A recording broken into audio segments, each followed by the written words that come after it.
എല്ലാ ഭക്തജനങ്ങൾക്കും കതിർവേൽ മുരുകൻ യൂട്യൂബ് ചാനലിലേക്ക് ഒരിക്കൽ കൂടി സ്വാഗതം. എൻ്റെ ചാനൽ ആദ്യമായിട്ട് കാണുന്ന ഭക്തജനങ്ങൾ ചാനൽ ഒന്ന് സബ് ചെയ്യുക. ജ്യോതിഷ സംബന്ധമായ എന്തെങ്കിലും പ്രശ്നങ്ങളോ കാര്യങ്ങൾ അറിയേണ്ട ഇത് വാട്സപ്പ് നമ്പറാണ്.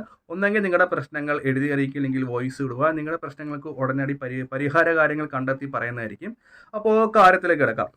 നമ്മുടെ വീട്ടിൽ എല്ലാവർക്കും ഒരു പ്രശ്നമുള്ളതാണ് ഈ ദാരിദ്ര്യം അനുഭവിക്കുക, ഇല്ലെങ്കിൽ പൈസ വീട്ടിൽ നിൽക്കുന്നത്. മിക്ക ആൾക്കാരും പറയാറുണ്ട്, തിരുമേനി എൻ്റെ വീട്ടിൽ പൈസ നിൽക്കുന്നില്ല, സാമ്പത്തിക നഷ്ടമാണ്. ചേട്ടന് 10-30,000 രൂപയുടെ സാലറിയൊക്കെ ഉണ്ട്, പക്ഷേ വീട്ടിലോട്ട് കൊണ്ടുപോകുമ്പോഴത്തേക്ക് അനാവശ്യമായ ചിലവുകൾ ഉണ്ടാകുന്നു, സാമ്പത്തിക നഷ്ടം ഉണ്ടാകുന്നില്ല. ഇനി വീടിൻ്റെ എന്തെങ്കിലും ദോഷമാണോ, വാസ്തു സംബന്ധമായ എന്തെങ്കിലും ദോഷമാണോ, അപ്പോൾ വീട്ടിൽ ഇങ്ങനെ പൈസ ഇങ്ങനെ നഷ്ടങ്ങൾ വന്നുകൊണ്ടിരിക്കുന്നത്. അപ്പം വാസ്തുവിൻ്റെ ദോഷമാണെന്ന് വിചാരിച്ചിട്ട് നമ്മൾ വാസ്തുപരമായ കാര്യങ്ങളൊക്കെ കൊണ്ട് കാണിച്ചു, എന്നാലും ചെറിയ ചെറിയ സാമ്പത്തിക നഷ്ടങ്ങൾ അവിടെ ഉണ്ടാകുന്നു. അപ്പം നമ്മുടെ വീട്ടിൽ സാമ്പത്തിക വർധനത്തിനും ധനധാന്യങ്ങൾ ഐശ്വര്യത്തിനും മഹാലക്ഷ്മിയുടെ എന്താ പറയുക അനുഗ്രഹത്തിന് നമുക്ക് വീട്ടിൽ ഐശ്വര്യമാക്കാൻ വേണ്ടി 1-2 കാര്യങ്ങളാണ് ഞാൻ ഈ വീഡിയോയിൽ ഭക്തജനങ്ങൾക്ക് പറഞ്ഞ് മനസ്സിലാക്കി തരുന്നത്. ആദ്യം തന്നെ നമ്മൾ വേണ്ടത് 1-2 കാര്യങ്ങൾ പറഞ്ഞുതരാം. ആദ്യം തന്നെ വേണ്ടത് നമ്മുടെ വീടും പരിസരം എപ്പോഴും വൃത്തിയായിരിക്കണം. ഒരു ഉദാഹരണം പറയുവാണെങ്കിൽ 2 നേരവും തൂക്കുക, ഇല്ലെങ്കിൽ ചപ്പ് ചവറുകളുണ്ടെങ്കിൽ നല്ല വൃത്തിയാക്കി ഇടുക. കാരണം ഒരു വീടിൻ്റെ ഐശ്വര്യം എന്ന് പറഞ്ഞാൽ ആ വീടിൻ്റെ വൃത്തിയും അവിടെ നിൽക്കുന്ന ആൾക്കാരൊക്കെയാണ്. നമ്മൾ അപ്രത്യക്ഷമായ ചില വീട്ടുകളിൽ ഇപ്പം വീടും കോലമൊക്കെ കണ്ട ആൾക്കാർ നല്ലപോലെ എന്താ പറയുക അടിപൊളിയായിട്ട് കിടക്കുന്നത്, വീടും പരിസരവും വൃത്തിയില്ല. അതേസമയം നമ്മുടെ വീട്ടിൽ ഗസ്റ്റുകളൊക്കെ ആരെങ്കിലും വരുമെന്ന് പറയുകയാണെങ്കിൽ നമ്മൾ എന്ത് ചെയ്യും, ഓടിപ്പോടി നമ്മുടെ ബെഡ്റൂം ക്ലീൻ ആക്കുന്നു, അടുക്കള ക്ലീൻ ആക്കുന്നു, ഫ്രിഡ്ജ് തുടയ്ക്കുന്നു, ഇല്ലെങ്കിൽ നമ്മുടെ വീടും പരിസരമൊക്കെ ഒന്ന് വൃത്തിയാക്കുന്ന, തറ തുടയ്ക്കുന്ന, അങ്ങനെ ചെയ്യുന്ന മിക്കവാറും ആൾക്കാരുണ്ട്. അപ്പം നമ്മൾ ഈ കാര്യങ്ങൾ നമ്മൾ നിത്യവും നമ്മൾ ചെയ്യുവാണെങ്കിൽ അവിടെ മഹാലക്ഷ്മിയുടെ അനുഗ്രഹം തീർച്ചയായിട്ടും ഉണ്ടാകും. അപ്പോൾ നമ്മൾ ആദ്യം തന്നെ നമ്മുടെ വീടിൻ്റെ വാതിക്കൽ ലക്ഷ്മി ദേവിയുടെ അനുഗ്രഹങ്ങൾ കിട്ടാൻ വേണ്ടി നമ്മൾ ഒരിക്കലും നേരെ നമ്മൾ ചെരുപ്പ് ഇടാതിരിക്കുക. അതായത് ചെരുപ്പ് ഇടേണ്ടത് വീടിൻ്റെ ഇടതുവശത്താണ് ഇടേണ്ടത്. മിക്കവരും വലതുവശത്തും ഇല്ലെങ്കിൽ വീട്ടിൽ ചവിട്ടി കീറുന്നത്. അതായത് നമ്മളിടുന്ന ചെരുപ്പ് വീടിൻ്റെ ഇടതുവശത്ത് മാറി ഇടുക, അതായത് നടയ്ക്ക് നേരെയാകാനും പാടില്ല. പിന്നെ അതേപോലെ നമ്മുടെ വീടിൻ്റെ അതായത് തിണ്ണയിൽ വലതുവശത്ത് സൗകര്യം ഇല്ലെങ്കിൽ കുറച്ച് മാറിയെങ്കിലും ഒരു കുടം വെള്ളം എടുത്ത് വെക്കുക വലതുവശത്ത്. അപ്പം ഇത് ഇങ്ങനെ ചെയ്യുന്നത് കൊണ്ട് നമുക്ക് വീടിൻ്റെ ലക്ഷ്മി ദേവിയുടെ അനുഗ്രഹം തീർച്ചയായിട്ടും സമ്പത്തുപരമായിട്ട് ഒത്തിരി മാറ്റങ്ങളുണ്ടാകും. 2, നമ്മൾ കയറി വരുന്ന ഹാള്. ചിലവർക്ക് ചിലപ്പോൾ തിണ്ണ കാര്യങ്ങളൊക്കെ ഉണ്ടാകും. അപ്പോൾ അവിടെ ആയിരിക്കും ചിലവർ കസേര കാര്യങ്ങളൊക്കെ ഒരു ഹാള് കാണുമല്ലോ. ആ കയറി വരുന്ന ഹാളിൽ ഇപ്പോൾ ഒരു വ്യക്തി ഒരു വീട്ടിലേക്ക് ഒരു ഹാള് വരുന്നത്, അപ്പോൾ അവരുടെ ദൃഷ്ടി ചിലപ്പോൾ ഇങ്ങനെ പെട്ടെന്ന് ഇങ്ങോട്ട് പോയിരിക്കും. അപ്പോൾ നമ്മൾ കയറി വരുന്ന ഹാളിലേക്ക് മഹാലക്ഷ്മിയുടെ ഫോട്ടോ വെക്കുക. അതായത് അഷ്ടലക്ഷ്മിയോ ധനലക്ഷ്മിയോ ഫോട്ടോ. അതായത് ഒരു ഉദാഹരണത്തിന് നമ്മൾ കയറി വരുന്ന ഒരു വാതിലുണ്ടാകുമല്ലോ, അത് കഴിഞ്ഞാൽ അടുത്ത കയറി വരുന്നതിൻ്റെ പടിഞ്ഞാറെപ്പിറ്റി പലയിടത്ത് വീടിൻ്റെ സ്ഥാനം നോക്കി ഈ ഫോട്ടോ വെക്കുക. അതായത് നമ്മൾ വീടിൻ്റെ വാതിക്കയിൽ ഒരാൾ പ്രവേശിക്കുമ്പോഴത്തേക്ക് നേരെ നോക്കുന്ന ആ വ്യക്തിയുടെ കണ്ണിൽ നേരെ നോക്കുന്നത് മഹാലക്ഷ്മിയുടെ ഫോട്ടോയിലായിരിക്കണം. അതായത് ആ ദൃഷ്ടി ദേവിയിലേക്ക് ചെല്ലണം.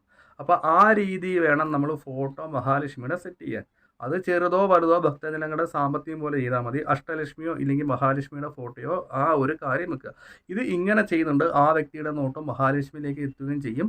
ഒപ്പം തന്നെ ആ വ്യക്തി വരുമ്പോഴത്തേക്ക് നമ്മുടെ വീട്ടിൽ കണ്ണ് കിട്ടാതിരിക്കാനും ലക്ഷ്മി ദേവിയുടെ അനുഗ്രഹം കൂടാൻ വേണ്ടിയാണ് ഈ പറയുന്ന ഫോട്ടോകളും കാര്യങ്ങളും മഹാലക്ഷ്മിയുടെ നമ്മുടെ ഗ്രഹത്തിൽ വെക്കാൻ പറഞ്ഞത്. അപ്പോൾ ഇത് ഇങ്ങനെ ചെയ്യുന്നതുകൊണ്ട് നമുക്ക് സാമ്പത്തികപരമായ ചില മാറ്റങ്ങളും കാര്യങ്ങളും ഉണ്ടാകും. 3-ാമത്തെ കാര്യങ്ങളെന്ന് പറയുവാണെങ്കിൽ നമ്മുടെ വീടുകളിൽ വൈകുന്നേരം കുന്തിരിക്കുകയോ അത്തറോ പുകയ്ക്കുക. അപ്പോൾ ചോദിക്കും, അത്തറ നമ്മൾ പുകച്ചാൽ ദോഷമുണ്ടോ എന്ന്. അത്തറ പുകച്ചാൽ ദോഷങ്ങളും കാര്യങ്ങളില്ല. അത് എല്ലാ വീടുകളിലും പുകയ്ക്കുന്നതാണ്. നെഗറ്റീവപരമായ എനർജികളും കാര്യങ്ങളും മാറ്റാൻ വേണ്ടിയാണ് കുന്തിരിക്കും അത്തറകളൊക്കെ പുകയ്ക്കുന്നത്. അപ്പോൾ നമ്മുടെ വീട്ടിലുണ്ടാകുന്ന നെഗറ്റീവുകളും കാര്യങ്ങളൊക്കെ മാറി പോസിറ്റീവ് എനർജി ഉണ്ടാകും. ഒപ്പം തന്നെ സാമ്പത്തികത്തിൻ്റെ ലാഭവും നമുക്ക് തീർച്ചയായിട്ടും കിട്ടും. പിന്നെ അടുത്ത കാര്യം എന്ന് വെച്ചാൽ നമ്മുടെ പണം, അതായത് വീട്ടിൽ പൈസ സൂക്ഷിക്കേണ്ട മൂല തെക്ക് പടിഞ്ഞാറ് മൂലയിലായിരിക്കണം. ഉദാഹരണം പറഞ്ഞാൽ കന്നിമൂലയിൽ നമ്മൾ കുറച്ച് പൈസകളെങ്കിലും അവിടെ കൊണ്ടുവന്ന് ചില്ലറയായിട്ട് വെക്കുക. അപ്പോൾ ഈ പൈസ ഇരിക്കുന്നതിൻ്റെ നമുക്ക് ഐശ്വര്യവും കാര്യങ്ങളൊക്കെ നമുക്ക് തീർച്ചയായിട്ടും കിട്ടും. അപ്പോൾ കന്യമൂല പൈസ വെക്കുന്നത് കൊണ്ട് നമുക്ക് സാമ്പത്തിക ലാഭങ്ങളുണ്ടാകും. അപ്പോൾ ഇത് ഇങ്ങനെ ചെയ്യുന്നതുകൊണ്ട് അടുത്ത മാസം ഗ്രഹനാഥന് സാലറി കിട്ടുന്ന സമയത്ത് നമ്മുടെ വീട്ടിൽ ഐശ്വര്യം ഉണ്ടാകും, സാമ്പത്തിക നഷ്ടം ഉണ്ടാകത്തില്ല. അപ്പോൾ എല്ലാവരും ശ്രദ്ധിക്കുക, വീട്ടിൽ കുന്തിരിക്കം പോയിക്കുക. ഒപ്പം തന്നെ എന്താ പറയുക, ഊത് ഈതെന്നൊക്കെ പറഞ്ഞ ചില സംഭവങ്ങളുണ്ട്. അത് ഇവിടെ പോയിച്ചാൽ ഏകദേശം 1 കിലോമീറ്റർ വരെ മണം ചെല്ലും. അത് നമ്മുടെ വീടുകളിൽ വൈകുന്നേരം ഇട്ട് പുകയ്ക്കുക.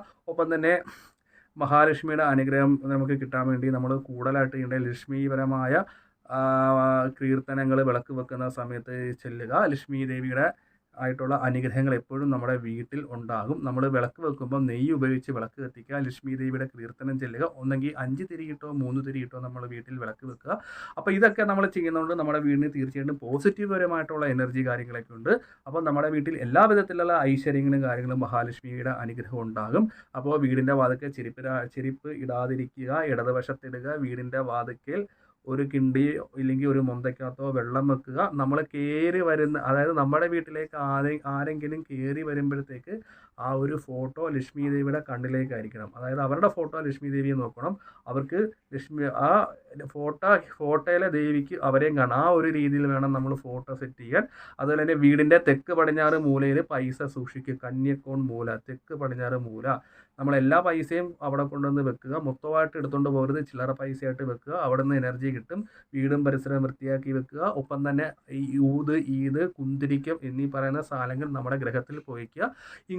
നെയ്യ് ഉപയോഗിച്ച് വിളക്ക് കത്തിക്കുക. ഇത്രയും കാര്യങ്ങൾ ചെയ്യുന്നതുകൊണ്ട് അടുത്ത മാസത്തേക്ക് നിങ്ങൾ നോക്കിക്കോ, നിങ്ങളുടെ ഭർത്താവിനോ ഇല്ലെങ്കിൽ നിങ്ങളുടെ കുടുംബത്തിലുള്ളവർക്കോ സാലറി കിട്ടുന്ന സമയത്ത് അനാവശ്യപരമായ നഷ്ടങ്ങൾ ഉണ്ടാകത്തില്ല. നമ്മുടെ വീട്ടിൽ സാമ്പത്തിക ലാഭം വന്നുകൊണ്ടിരിക്കും. ഈശ്വരാനുഗ്രഹം ഉണ്ടാകും. ഒപ്പം തന്നെ മഹാലക്ഷ്മിയുടെ അനുഗ്രഹം ഉണ്ടാകും. അപ്പോൾ എന്തെങ്കിലും സംശയങ്ങളോ കാര്യങ്ങളോ ഉണ്ടെങ്കിൽ ഈ ഒരു നമ്പറിലേക്ക് കമൻറ്റ് ഇടുക. അപ്പോൾ ജ്യോതിഷ സംബന്ധമായ എന്തെങ്കിലും കാര്യങ്ങൾ അറിയേണ്ടത് വാട്സപ്പ് നമ്പറാണ്. ഈ നമ്പറിലേക്ക് ഒന്ന് വിളിക്കുക.